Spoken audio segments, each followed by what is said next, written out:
大家好啊！歡迎收睇我嘅頻道超曲潮煮。呢排天氣熱辣辣，鬼死咁悶熱，最啱食翻啲消暑開胃菜，所以我決定介紹涼拌花甲俾大家。今次會由一開始清洗花甲、揀選新鮮花甲，至最後用最簡單嘅水煮方式做出最鮮嫩肉質嘅過程，一次過示範俾大家。喜歡我呢個簡易食譜嘅朋友呢，麻煩幫忙 like、share 同埋 subscribe 我嘅 channel，就係對我最大嘅鼓勵啦！多謝晒大家先。材料係花甲、蒜頭、辣椒、葱同埋芫茜。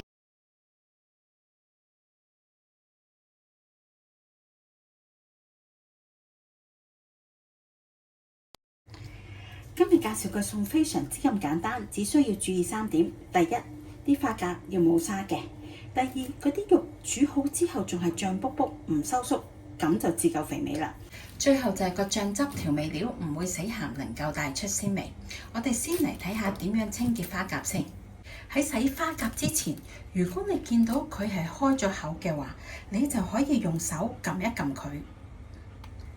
你見唔見到佢啲肉會收縮啊？咁就代表新鮮。或者你唔撳佢，你掂一掂佢啲肉，其實感覺到佢收縮緊嘅，佢都仍然係新鮮㗎。相反，如果你撳嚟撳去，佢都唔會喐嘅，咁就代表佢已經死咗啦。咁我哋就要抽走佢。至於呢啲合埋晒口嘅，就代表佢新鮮，食得過。花甲會洗佢2次嘅。第一次主要係清洗佢表面嘅泥沙，洗嘅時候不停打圈，然後當佢米咁洗佢，順便捽走佢表面嘅泥沙。你會見到好多沙石都走晒出嚟嘅，倒水嘅時候。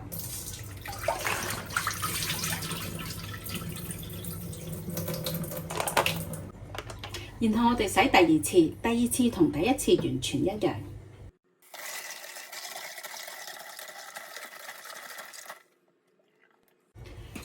今次嘅水冇咁混濁，你會見到更加多嘅潺走埋出嚟。咁我哋就倒埋啲水去，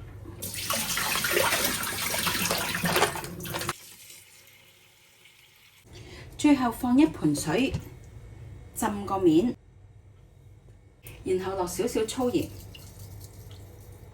再攪勻佢。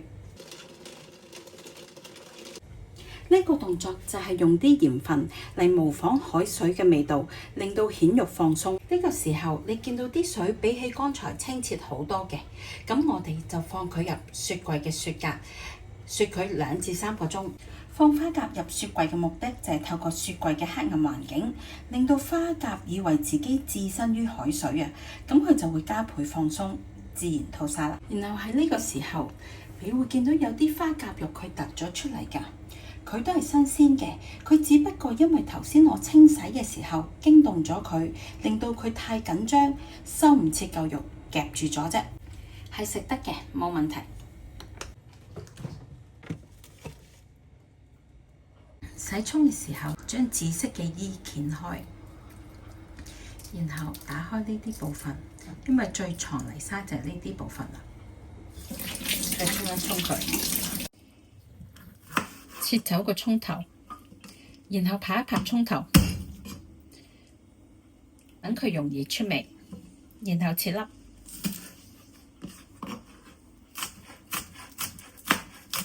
芫茜同樣切粒，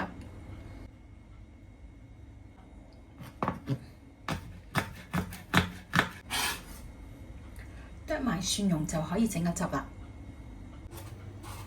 調味料分別有鹽我落嘅份量好少㗎咋，因為呢個醬汁嘅配料都唔少㗎。咁落鹽嘅作用就好似幫啲配料做個底味咁，就唔怕沖淡個醬汁味道啦。然後係糖、魚露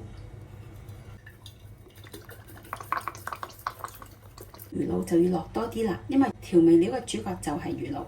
然後係水，提大家呢個係熟水嚟嘅。最後我會落麻油，然後落配料。首先係葱白、芫茜菌，然後係蒜蓉，食辣嘅朋友可以落少少辣椒。至於蔥尾同埋芫茜葉嘅部分，我會放最尾做點綴用嘅，因為如果而家落嘅話呢，佢會好容易出水㗎。將佢攪勻咗成醬汁，咁呢個唔會死鹹，又會可以提鮮嘅醬汁就搞掂啦。好，依家我哋去睇下花甲吐沙吐成點先。好，呢個係放入雪格2個半小時嘅效果。你近鏡睇，佢會再有啲潺吐咗出嚟嘅，咁而家就可以沖一沖水啦。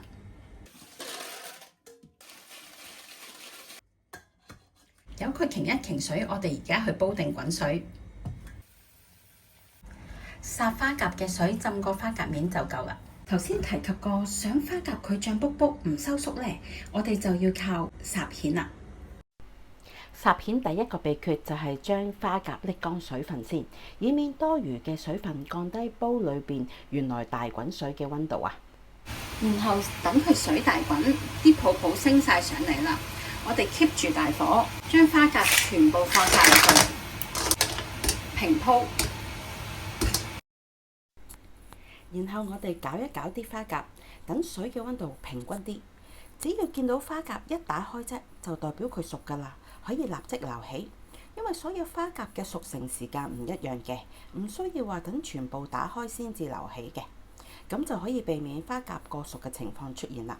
煮到咁上下，你覺得大部分嘅花甲開晒口，就可以立即熄爐，然後將剩低嘅花甲拎起。如果有部分嘅花甲佢冇張開個殼嘅話，好似鏡頭呢啲咁樣，我哋就開翻個大火，烚翻熟佢。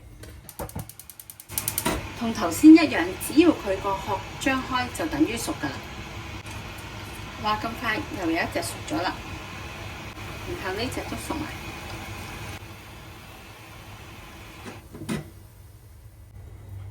全部都張開晒啦。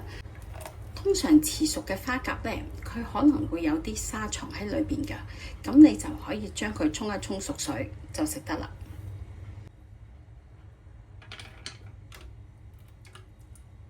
所有嘅蜆剛剛好，全部脹卜卜。為咗方便食用者，我會搣咗個頂殼佢，留一邊。如果見到有啲碎嘅，可以都搣埋佢。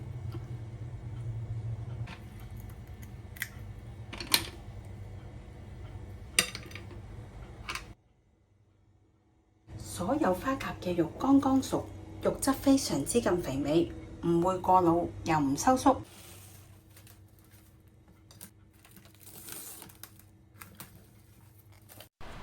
如果唔係即時食嘅話呢，我哋就要包定保鮮紙，然後入雪櫃嘅雪格，以免佢肉質風乾啊。呢個餸無論係室溫或者冷藏之後食，都同樣好好味㗎。喺食之前淋上醬汁，咁就食得㗎啦。再灑上葱花點綴下佢，加返啲香味。